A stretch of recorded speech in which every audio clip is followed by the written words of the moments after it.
Symptoms of ADD: short attention span, distractibility, impulsivity.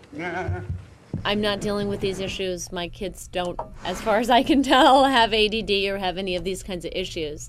But I don't feel like I've ever played a part that was closer to me. Other symptoms include poor judgment, trouble learning from experience, risk-taking, and conflict-seeking. Okay, fine. Bush has ADD. You know, she's perhaps a little more wide-eyed, a little more optimistic than I am, but I felt like I just fit right into this role. So I don't know. That part of finding my way in was so natural. I'm thinking he has another 10 years of school, some school.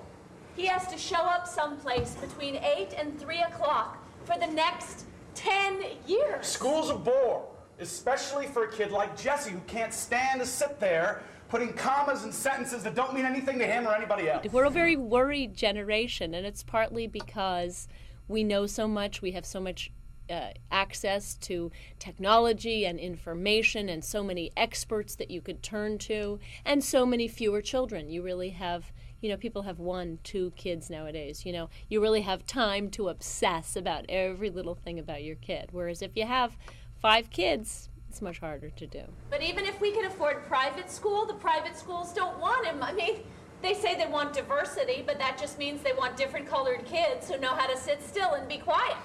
They don't want different kinds of minds. Well, too bad. They got him. In the theater, it's really about the play, but the actor is in control. You control your timing. You're responsible for everything. You're responsible for your entrances. You're responsible for the play has been left in your hands, and how it goes that night is largely based on what you do.